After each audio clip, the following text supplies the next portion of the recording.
Bienvenue pour cette demi-journée consacrée à la loi de finances 2020. Donc, Jérôme Grelier, expert comptable et responsable du club fiscal. Christopher, avocat fiscaliste chez TGS France Avocat. Voilà, simplement, alors sur la loi de finances de cette année, comme vous allez voir dans les mesures qu'on a sélectionnées, il n'y a pas de grosses réformes, hein. On a eu dernièrement la flat tax, le prélèvement à la source, mais cette année, vous allez voir, pas de grosses réformes, un ensemble de petites mesures qu'on a sélectionnées pour vous. Et puis la loi de finances rectificative de 2019 n'avait pas de disposition fiscale comme l'année dernière, je crois. Voilà, la demi-journée va être découpée donc en 5 modules avec un premier module consacré à la fiscalité des particuliers, un deuxième à la fiscalité immobilière et puis la fiscalité des entreprises, module 4, un focus sur la TVA et puis on verra dans un dernier module quelques mesures sociales. Voilà, nous allons donc pouvoir maintenant démarrer.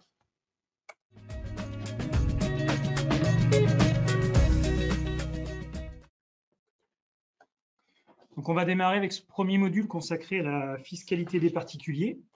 Donc avec au sommaire, on fera un premier point sur le barème de l'IR 2019 et surtout sur la modification du barème de l'IR 2020. Ensuite, on fera un petit focus sur la déclaration tacite des revenus. On reviendra sur le PAS. Alors, on ne va pas reprendre toutes les informations concernant le PAS, mais quelques petits points. L'avance de réduction et crédit d'impôt de 60%. Le CMR complémentaire et les cas de remise en cause, et puis la situation des particuliers employeurs. Ensuite, là, on fera un focus sur le CITE. On vous parlera de la réduction d'impôt Madelin, le droit de partage, l'étalement de l'annuité de départ à la retraite, et puis on finira par 2 petits points sur la rémunération des lanceurs d'alerte et la collecte de données par l'administration fiscale. Donc premier point, là c'est le barème de l'impôt concernant les revenus 2019. Donc celui-ci est revalorisé comme chaque année. Alors, il y a eu quelques années où il n'a pas été revalorisé, mais là il est à nouveau réactualisé, revalorisé de 1% pour les revenus 2019, avec toujours les tranches qui existent de 0 à 45%. Par contre, pour les revenus 2020, le barème va évoluer, puisque comme vous le voyez ici, il est prévu que la tranche à 14% soit ramenée à un taux de 11%.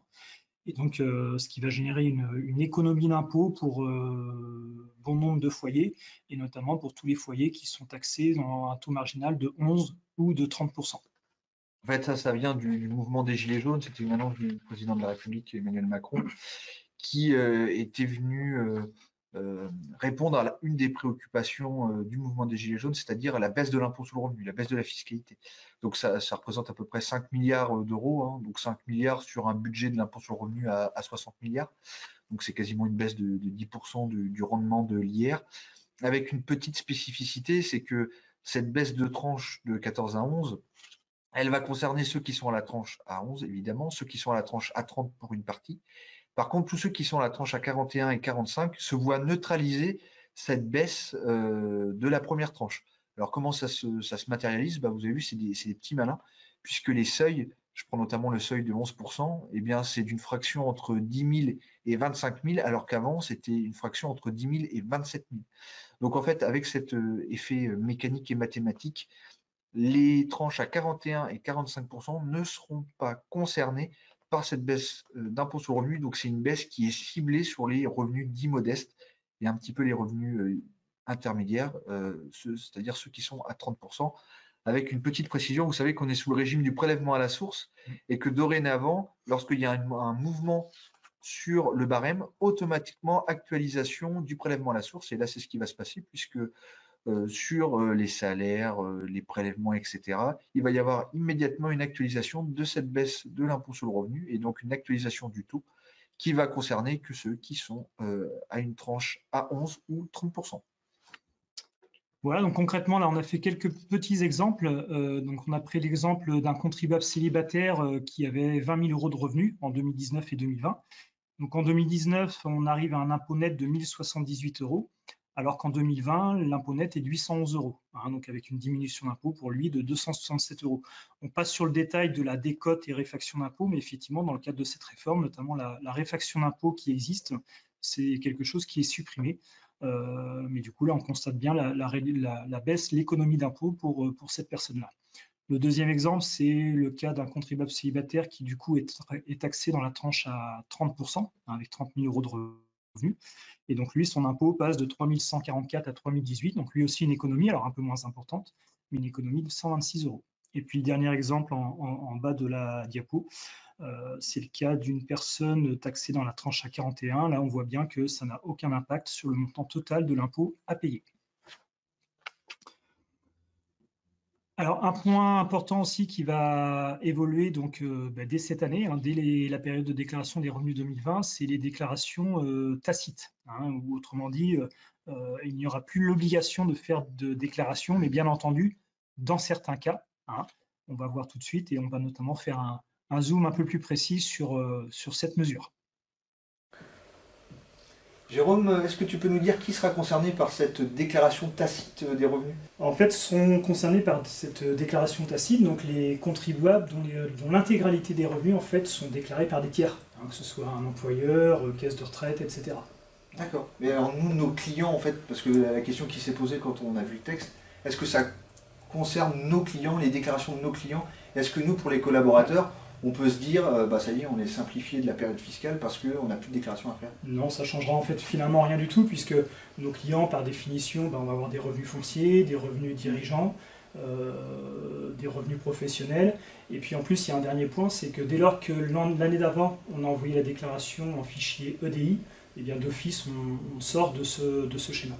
Ok. Et alors, comment l'administration fiscale va savoir que tu es dans le dispositif de la déclaration tacite? Il va y avoir une information? Oui, exactement. C'est-à-dire que sur la base des données de l'année dernière, je dirais tous les contribuables qui ont validé leur déclaration sans y apporter de modification, eh bien, ces contribuables vont recevoir un courrier au titre de la déclaration tacite, un courrier qui reprendra les éléments qu'eux ont dans leur fichier. Et puis sans action du contribuable, eh bien, ce sera indiqué dans ce courrier que leur déclaration sera validée. Ils n'ont pas besoin de déposer, pas besoin de faire d'action sur impôt.gouv. D'accord. Et alors la question à l'euro symbolique, si tu t'es trompé, parce que c'est un peu comme le sujet de la flat tax, tu optes à la flat tax, tu voulais être au barème progressif, on a dit l'année dernière on ne peut pas modifier. Est-ce que là on pourra modifier une déclaration dite tacite? Alors, non seulement si on s'est trompé, mais peut-être que cette année j'ai des revenus autres à déclarer. Du coup, bien sûr, je vais à ce moment-là sur impôt.gouv faire ma déclaration en tant que contribuable. Et puis, si toutefois je me suis trompé, j'ai toujours possibilité de déposer une déclaration rectificative dans les délais habituels, bien sûr. Ok, merci pour les explications. Je t'en prie. Alors, toujours dans le cas du prélèvement à la source, c'est un point sur un aménagement qui est apporté à l'avance de crédit d'impôt et de réduction d'impôt. En fait, vous savez que tous les 15 janvier maintenant de chaque année, l'État avance 60% du montant des réductions d'impôt et des crédits d'impôt que le contribuable a sur la base de N-2. Alors, vous savez, c'est toujours particulier le prélèvement à la source, c'est un faux prélèvement à la source. Donc, on se base sur vos crédits d'impôt et réductions d'impôt de N-2 et on vous en donne 60% sur votre compte bancaire au 15 janvier. Ça a concerné l'année dernière 8,8 millions de foyers. Sur ces 8,8 millions, il y en a à peu près un tiers qui ont reçu une avance qui était indue ou qui était partiellement indue. C'est-à-dire qu'en fait, au mois de septembre, les contribuables devaient rembourser cette avance. Alors du coup, pour pallier à cette problématique, il a été décidé que vous pouviez aller sur votre impôt.gouv et moduler ou renoncer à cette avance de 60%, considérant que vous n'avez plus de réduction et de crédit d'impôt. Vous pouvez anticiper et éviter ce phénomène d'avance puis de restitution au mois de septembre. Voilà, donc c'est une mesure technique qui, de toute façon, posera toujours des difficultés du fait du système prélèvement à la source qui n'est pas un vrai prélèvement. Toujours en lien avec le prélèvement à source, ici on fait un petit focus sur le CMR complémentaire. Donc comme indiqué à droite de la slide, c'est quelque chose dont on est déjà venu vers vous avec un flash fiscal du 24 octobre 2019, puisqu'effectivement c'est le cas des contribuables qui, par rapport à leur revenu 2018, avaient une partie de leurs revenus professionnels considérés comme exceptionnels. C'était notamment le cas des indépendants, des dirigeants d'entreprise, qui avaient des revenus 2018 plus élevés que 2015, 2016 et 2017. Et ces personnes n'ont pas pu bénéficier du CMR sur la totalité de leurs revenus. Ce qui est prévu, donc il y a possibilité d'avoir un CMR complémentaire. Donc je ne vais pas détailler tous les cas qui sont intégrés dans la slide ici, mais je vais prendre effectivement le cas d'un indépendant, BIC, BNC, BA. Si ses bénéfices 2019 finalement s'avèrent supérieurs à ceux de l'année 2018, ça fera partie des cas où il pourra prétendre un CMR complémentaire. Donc, on va prendre un exemple juste après dans la slide suivante. Ce qui est important ici de noter, c'est que dans ces CMR complémentaires seront pour partie calculés de manière automatique par l'administration fiscale. C'est notamment le cas dans la colonne de gauche, le cas des indépendants pour les 2 premières situations. Et puis pour la 3e situation et pour l'ensemble des situations des dirigeants de société, donc colonne de droite, là par contre le CMR complémentaire il sera toujours demandé par voie de réclamation contentieuse. Alors, de toute façon, là-dessus, on prépare des réclamations types qui seront intégrées dans GSCAPIR et automatiquement, ça vous sortira la réclamation lorsque vous serez concerné par un des dispositifs. Donc, on reviendra vers vous, vous inquiétez pas, parce que les cas sont des fois un peu particuliers. Tout va être géré cette année dans la campagne déclarative qui commencera en avril. Voilà. Et juste un petit message aussi en lien avec ça qu'on avait déjà mis dans la note du mois d'octobre et on reviendra vers vous, je pense, le club fiscal reviendra vers vous fin avril sur ces réclamations contentieuses de CMR complémentaires. Il faudra bien entendu prévoir une facturation, mais là-dessus on reviendra vers vous, on fera une communication au mois d'avril. Hein. Donc du coup on a un exemple ici de CMR complémentaire. Ici, on voit bien qu'en 2018, les revenus étaient de 42 000 euros, hein, d'une activité BNC en l'occurrence, donc supérieur à la fois à 2015, 16, 17. Donc du coup, en 2018, et donc l'impôt payé en 2019, on s'est retrouvé avec un impôt finalement à payer. Hein, le CMR n'a pas effacé le total de l'impôt, et donc avec un impôt complémentaire à payer dans ce cas de 985 euros. Et en 2000, les revenus 2019 étant supérieurs au final à 2018, 48 000 versus 42 000. Du coup, quand on déclarera les revenus 2019, ce contribuable pourra prétendre un crédit d'impôt complémentaire. Et comme 2019 est supérieur à 2018, ce CMR complémentaire viendra purement et simplement effacer l'impôt qui a été versé l'an dernier, à savoir 985 euros. Alors, autre point qui va générer sûrement des interrogations de la part de nos clients. Et rappelez-vous, lorsqu'on était dans des cas de création ou de première rémunération, ce qui était prévu par les textes, c'était que vous étiez présumé innocent, c'est-à-dire que les rémunérations versées pour la première fois ou le bénéfice de la première année étaient considérés comme un revenu non exceptionnel. Donc, c'est-à-dire, il n'y avait pas d'impôt sur le revenu. On se l'était déjà dit ensemble l'année dernière et puis même l'année d'avant dans le cadre de la loi de finances complémentaire. Si en 2019, il s'avère que vous avez moins de revenus que l'année 2018, donc c'est-à-dire que l'administration va se dire tiens, c'est bizarre, en 2018, première année qui était exonérée, il avait des gros revenus, et en 2019, comme de par hasard, ses revenus baissent. Dans ces cas-là, il pourra y avoir des remises en cause du CIMR, considérant que certes, 18 c'était une première année exonérée, mais que 19 confirme pas 18, au contraire, hein, 19 infirme un peu 18, et on aura l'impression, enfin l'administration aura l'impression que vous avez triché un peu sur l'année 2018, l'année prélèvement à la source, et elle remettra en cause tout simplement votre CIMR de l'année 2018. Point suivant, c'est sur les particuliers employeurs. Alors, si vous vous souvenez bien, enfin, d'ailleurs, vous l'avez peut-être vous-même vécu, sur les particuliers employeurs, la mise en place du prélèvement à la source a été différée. Hein, différée du fait tout simplement que les particuliers employeurs sont avec notamment des retraités. Et du coup, ça posait des difficultés sur la mise en place. Donc, ça a été différé au 1er janvier 2020. Donc, depuis le 1er janvier 2020, les particuliers employeurs rentrent bien dans le prélèvement à la source. Et du coup, ils doivent obligatoirement, comme indiqué, passer par les dispositifs CESU ou page emploi, déclarer sur ces sites la rémunération de leurs salariés, et à ce moment-là, derrière, le CESU et le page emploi, calcule le montant de l'impôt à la source et indique à l'employeur surtout le montant net à verser à leurs salariés. Et puis, bien sûr, le contribuable particulier employeur verse le salaire net du prélèvement à la source. Alors, évidemment, c'est un peu compliqué parce que ça va générer chez certaines personnes des prélèvements, des versements, donc plusieurs lignes sur le relevé bancaire. Donc, ils ont prévu, et c'est pour ça aussi que ça avait été décalé d'un an, ce qu'on appelle le service CESU+, et le service Page Emploi+, qui permet en fait aux particuliers employeurs de ne pas gérer cet aspect-là et d'être géré automatiquement par le CESU et le Page Emploi. Dans ces cas-là, c'est le CESU et le Page Emploi qui va assurer le versement du salaire net aux salariés et qui va gérer le reversement de la retenue de l'impôt à la source au profit de l'administration. Donc, ça évitera que certains particuliers employeurs se prennent les pieds dans le tapis avec ce prélèvement à la source qui est compliqué pour eux, hein, puisque en fait, on est particulier employeur, enfin, il n'y a que le nom. Donc voilà, donc incitez vos clients qui sont concernés à adhérer à CESU+, et Page Emploi+, ça leur simplifiera la vie. Donc voilà pour le prélèvement à source. Ensuite, donc un petit aménagement concernant la réduction d'impôt Madelin. Alors, réduction d'impôt Madelin, ça concerne donc les souscriptions au capital de PME. Alors, c'est un dispositif qui avait été largement raboté il y a quelques années avec des conditions beaucoup plus drastiques.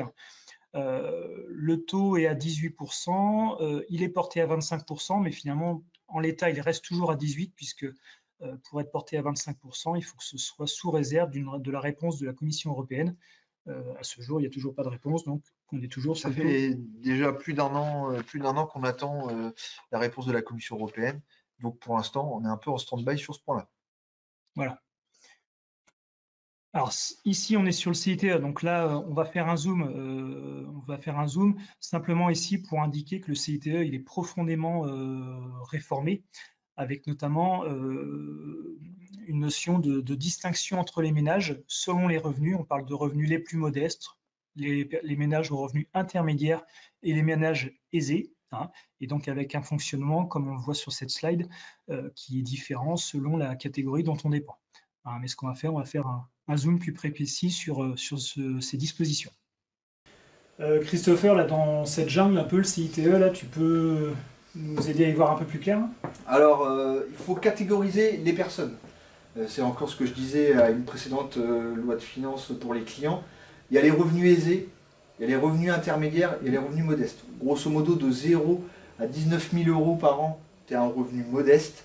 Entre 19 et 27 000, tu as un revenu intermédiaire. Et au-delà de 27 000 euros, tu as un revenu dit aisé. Alors, tu remarqueras que tu es aisé très vite, hein, puisque 27 000 euros sur une année, ça va très vite. D'accord. Et du coup, quand tu es considéré comme revenu modeste, comment tu peux savoir si tu es éligible à la prime? Alors, quand tu es revenu dit modeste, il n'y a plus de CITE, il n'y a plus de crédit d'impôt, c'est une prime. Donc tu vas sur le site internet Ma Prime Rénov', qu'on a testé avec Laure et Anne-Sophie. Ça marche, sauf que tu n'as pas de réponse encore de l'État puisqu'il n'y a pas les décrets d'application. N'empêche que si tu envoies ton devis de travaux, que tu envoies ton avis d'imposition, eh bien le site te répond et te dit tu es éligible à tel montant de prime. Ça dépend si tu changes tes vitres, si tu changes ta chaudière, etc. etc. Et du coup, il y a un montant, il y a des plafonds, il y a un montant de prime en fait, plafonné? Globalement, sur 5 ans, tu ne peux pas avoir plus de 20 000 euros de prime. Donc c'est déjà pas mal. En sachant que je crois, de mémoire, pour une chaudière, tu es à 2 000 euros de prime que tu peux avoir si tu es éligible et que tu es considéré comme revenu modeste. D'accord. Et du coup, les contribuables dits revenus intermédiaires, ils seront gagnants, pas gagnants, perdants? Alors les intermédiaires, ils ne sont pas perdants cette année, puisque jusqu'à la fin de l'année, tu peux bénéficier encore du crédit d'impôt. Donc ils n'ont pas la prime, mais ils ont toujours le crédit d'impôt. Ça ne change pas. Simplement, c'est réservé aujourd'hui qu'aux propriétaires de leur résidence principale. Avant, il y avait aussi les locataires, les occupants à titre gratuit, tout ça c'est terminé.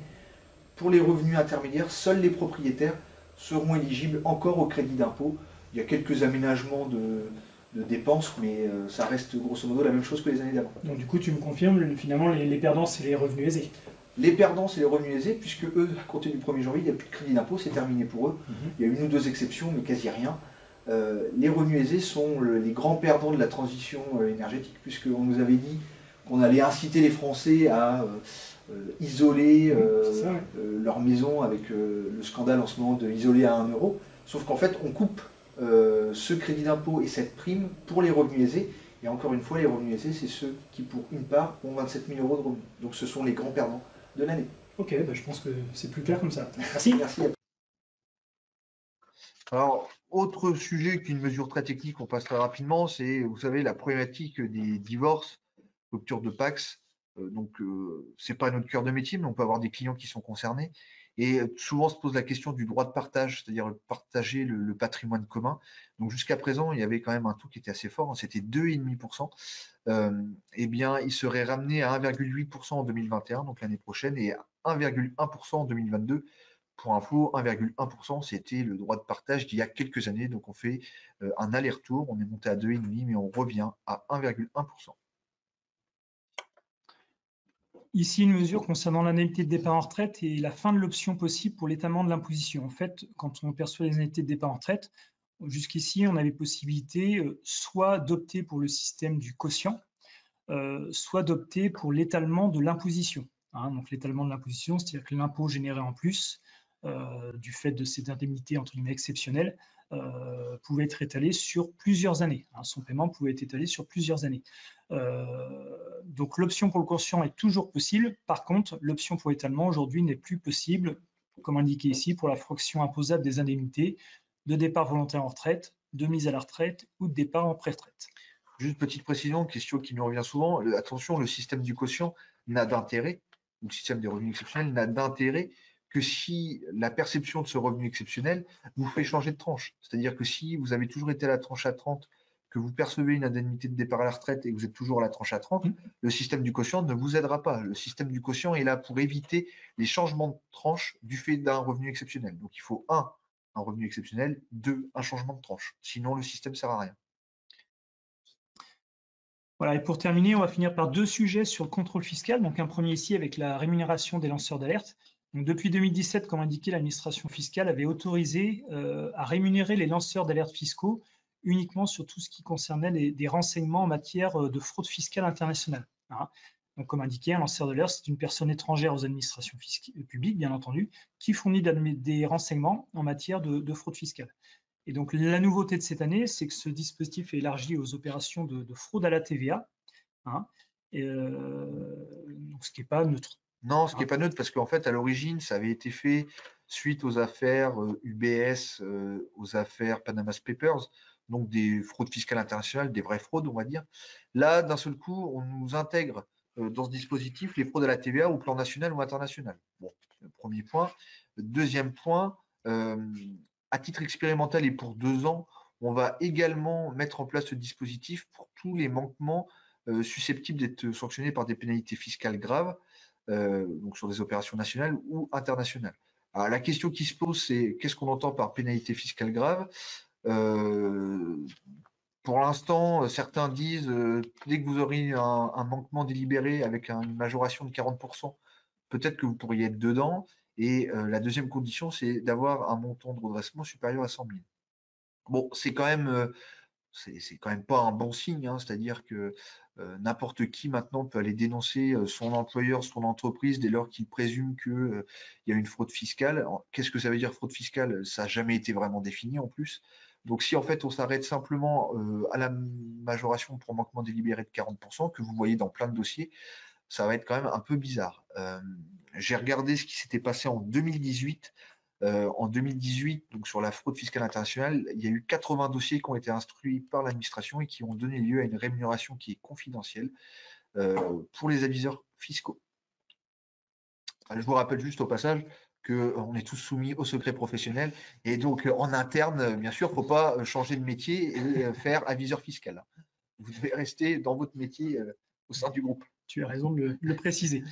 Et puis, autre point sur le contrôle fiscal, là aussi, c'est un élément où l'administration fiscale avait déjà avancé quelques pions en obligeant, je dirais, les plateformes en ligne à communiquer en fin d'année un relevé annuel des recettes perçues par le biais des utilisateurs. Et là, on va un peu plus loin, puisque aujourd'hui, pour détecter les comportements frauduleux, l'administration fiscale aura le droit d'aller exploiter les données publiées sur les sites en ligne. Donc, on pense à tout ce qui est réseaux sociaux, Facebook, Twitter, Instagram, mais aussi sur les sites de vente en ligne type Le Bon Coin, Vinted, où finalement, si du fait on vous trouve en photo sur un yacht, etc., on viendra peut-être vous demander si c'est le vôtre ou celui d'un ami. Alors, c'est un sujet sur lequel on est extrêmement vigilant dans le cadre des contrôles. Pourquoi? Parce que là, vous remarquerez que les infractions recherchées, alors c'est pas la contrebande, la vente de produits contrefaits ou les fausses domiciliations à l'étranger, c'est pas nos clients. Par contre, la pratique d'activité occulte, c'est assez facile. C'est quoi? C'est vous louez votre résidence secondaire sur la côte et vous déclarez pas les revenus, chose qu'on retrouve chez certains de nos clients. Ça, c'est tout de suite une activité non déclarée qui peut rentrer dans ce dispositif.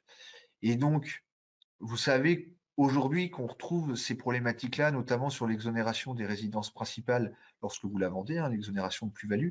Et on a pas une tonne, mais on a des dizaines de jurisprudences qui tombent actuellement, où l'administration a demandé à Orange, EDF, GDF, je ne sais qui, La Poste, pour savoir si vous êtes vraiment localisé dans la résidence principale déclarée auprès d'elle. Et en fait, souvent, ce qui se passe, c'est qu'on se rend compte que la facture d'électricité, d'eau, qu'il y a un détournement de courrier, etc. Et qu'en fait, vous n'êtes pas du tout dans la résidence principale à Nice avec une plus-value à 1 million d'euros, mais que vous êtes plutôt dans les Mauges, mais parce que votre famille est là-bas, et votre plus-value sur votre résidence secondaire dans les Mauges est beaucoup moins forte que celle à Nice. Je dis ça parce que c'est un cas qui est arrivé dans un dossier. Et donc, ils sont déjà extrêmement vigilants et ils arrivent déjà à récupérer une tonne de données sur vous. Donc là, demain, si on rajoute à ça les Facebook, Twitter, LinkedIn, Le Bon Coin, etc., Airbnb, ils vont avoir quand même une tonne de données sur vous qui entraînera probablement des contrôles fiscaux pour certains. Donc, il faut dire quand même à vos clients qu'il faut être vigilant, il vaut mieux vivre caché pour être heureux. Nous, on essaye au maximum de prévenir nos clients là, au sein du cabinet pour dire attention aux photos en vacances, etc., etc., parce que vous pouvez avoir quelques problèmes. Il faut savoir que la CNIL a laissé passer un peu le sujet, le Conseil constitutionnel également. La seule chose qu'ils ont rejetée, c'est la reconnaissance faciale.